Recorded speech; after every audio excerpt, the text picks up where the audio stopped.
How's it going, guys? I'm back with another video, and in this video I want to talk about Andrew Yang at the 2020 Democratic debate. And it was the second night of the second debate, and right off the bat, I think he did much better than he did last debate. He actually got to speak up a lot more. As far as I could tell, they didn't cut him off for his microphone. His opening statement, I thought, was probably the best statement he's ever given on universal basic income. It was so straightforward, to the point, and it was also like pretty emotional too. And I thought he really explained it well. You know how basically that jobs are going away because of automation, and something like $1,000 a month. It's not this crazy gimmick of an idea. It's actually a real thing that we can actually implement. And not only is it not going to be inflationary, but we can realistically pay for it through a VAT tax.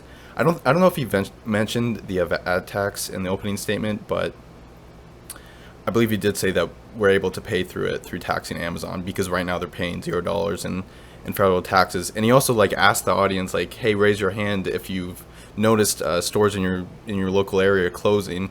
And I was kind of disappointed at CNN. They should have shown the audience at that point. But at least CNN gave Andrew Yang a chance to speak, unlike at the previous debate where they cut his mic off. And although during his opening statement, about halfway through, there was a little bit of feedback that happened, and I'm like, oh no, it's happening again. But it stopped after a few seconds, and it didn't seem to be an issue for him during the debate. So I thought that was pretty good. He gave some answers later in it, and he brought up Martin Luther King. And I thought this debate, Andrew Yang was actually one of the best people in the debate. And I think actually one of the people that kind of lost out in this debate was Kamala Harris. Last time, she was so strong at attacking Joe Biden because it kind of came out of nowhere. But this debate, I think she had a lot of pressure going into attacking Biden. And that CNN, they kept trying to frame it oh, in the last debate, they even directly brought it up, last debate you attacked Joe Biden because of busing. And she kind of avoided it. And it seemed kind of like CNN was almost trying to force Kamala Harris to attack Joe Biden again. It just seemed not genuine. I don't know. I don't think she had that strong of a performance this time around. And Joe Biden, actually, I thought he had a pretty good opening statement as well.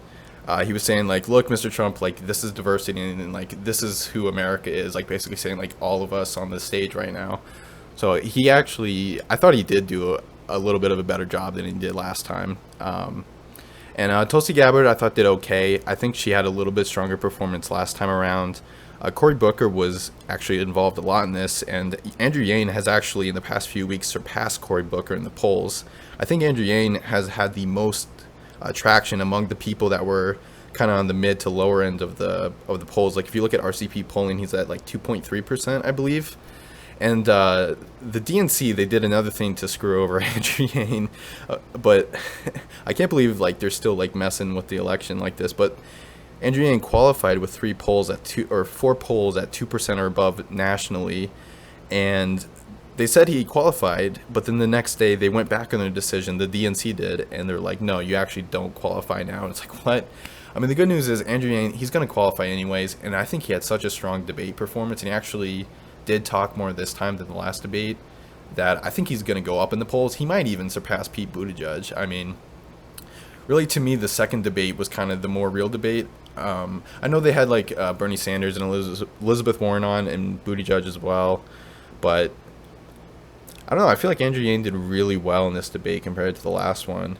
I will be really interested to see what the polls reflect. It would be a huge win if he could surpass. I believe Beto is right above him, or he was tied with him a couple days ago. And then next in line is Pete Buttigieg. And if Andrew Yang can start surpassing Pete Buttigieg, he's going to be he's going to get so much more press, and people are going to be talking about him even more. And it's going to make his UBI idea see even more of a realistic approach. And I think that's great for him. And another thing that happened today is that the Federal Reserve cut down the interest rate. So they lowered it by 25 basis points. And basically the federal interest rate is it's the rate at which banks borrow money to give loans to consumers and commercial banks. So basically they're doing it to stimulate the economy. And why this is important for the 2020 election is that the best chance that I think a Democrat has of winning the 2020 election is if we're in a recession. Now, I'm not saying I'm cheering for a recession, because it's going to be bad for the economy in the short term, and some people are going to lose jobs. But if the economy's doing well in 2020, Trump has a better chance of winning. But if we're in the middle of a recession, and people are predicting it's going to be worse than the '08 recession, the next one coming up, then there's a very good chance that a Democrat's going to win because they can blame Trump for the recession. And someone that has a positive economic idea like universal basic income, where it's like, Trump is like, hey, I'm gonna keep America great, keep the status quo, nothing will change, and then you have someone like Andrew Yang saying, well, I'm gonna give you $1,000 a month cash in your hands. Look at the economy. Trump caused the economy to go into recession. And Trump, like some of the states that Trump won are actually like pretty, he didn't win by a huge amount in some of the swing states, or the ones that he turned from Democratic to Republican. And if we're in a recession, there's a good chance those voters are going to switch back, especially to someone that's pro-worker and pro just helping, the everyman, middle class, or really any class. I mean, everyone gets it. It's not even, that's the other great thing about the freedom dividends. Like, everyone gets it. And so I think that's actually the best bet for Andrew Yang, is like, if the economy continues to get worse, and we already, because of the Federal Reserve lowering the interest rate, that confirms that, basically the economy is already slowing. So I think that's the best bet for Andrew Yang, actually. And it's kind of interesting how like everything's so interconnected. I mean, Trump, of course, will try to blame it on China and the trade war, or he'll blame it on the Federal Reserve because he was like yelling at them to try to lower it like a couple months ago, but they didn't do it. They were holding off from what Trump was asking for. But yeah, it's definitely interesting what's going on with the trade war as well. I think they did ask Andrew Yang about the trade war, and I think he said something about keeping like jobs here in America. I might be mixing that up, but yeah. Anyways, and what else is going on? Yeah. So the first Democratic debate, I watched that as well yesterday, and so there was like Bernie and Warren were kind of the two big candidates there, and Bernie went back and forth. I forget who the lower polling candidates were, but oh no, it was John Delaney. Yeah, John Delaney had like a ton of speaking time, and he's like polling at 0%. So I don't know why they kept going to him, but he was basically defending like big pharma and saying like, look, like we can have a public option, but we can't have Medicare for all. Like, let people have a choice. And then Bernie and Warren were just like tag team and going after John Delaney. So I think it was actually good for John Delaney, even though he was getting attacked a lot. It was like just for a boost in his name recognition, because he was involved in so much of the conversation of the first debate. I thought Elizabeth Warren did pretty well. I thought Bernie did I thought he did even better, because when people like attack his ideas, I think that's when he's the best. Same thing with Andrew Yang. Like, when people attack his ideas, I think he's actually the best during that, because they both are so passionate, and you can tell they believe in their ideas, so they they know how to defend it with any attack, really. And so I thought Bernie did pretty well. And who else was on the first debate? Pete Buttigieg. I remember he had a good line where he was saying like, I don't remember what he said specifically, but it was just a good debate. And I thought it was kind of interesting. CNN, I guess, like locked down on their live stream coverage of their event, because I was watching David Pakman's stream actually on the first night, and I guess after like 20 minutes or so, they just like they shut down any live stream on YouTube, even if it was just commentary over the event.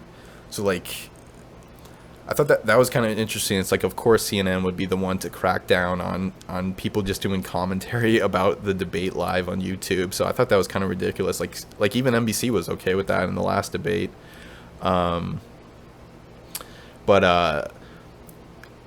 Yeah, so I wanted to watch like the debate on my mobile phone, and they're kind of sneaky. Like, they're like, oh, you have to download our app, and it's like, okay, that's kind of annoying. So I downloaded the CNN app for 2 days. And as soon as the second debate was over, I just went and deleted it, because there's really no need for me to have a CNN app on my phone besides for the debate, because it's really the only place you can't even get it from like someone commentating on it anymore from CNN.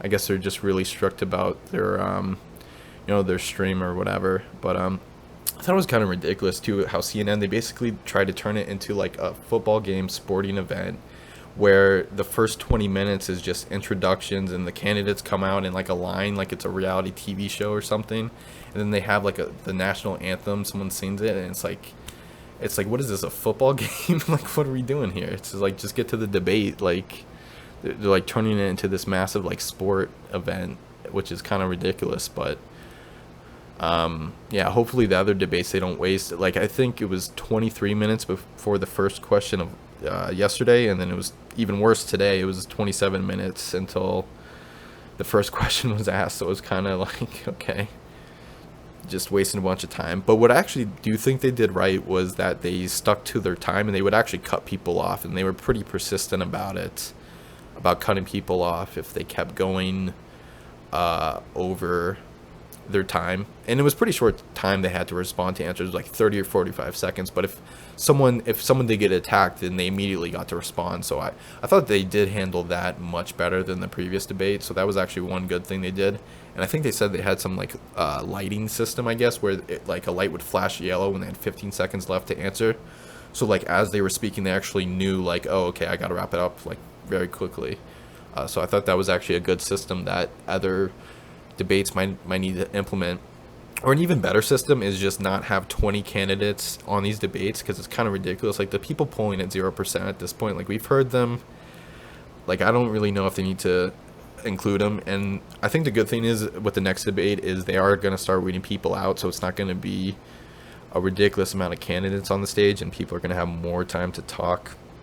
And I believe the qualifications are 2% polling nationally for at least 4 polls, and I think 6 or 7, well 7 if you count Andrew Yang, which they should, but he's going to qualify anyways. Like he's been doing 2 and 3% for the past like couple weeks, so he's definitely going to qualify, even if they don't count one of the ones that he really did qualify for. But whatever, he's going to qualify anyway, and I think he's actually going to go up. I'm definitely excited to see what happens with that. But yeah, anyways, I think that is it for this episode. And if you like this video, be sure to give it a thumbs up and subscribe for more content like this. Thank you for watching. Bye.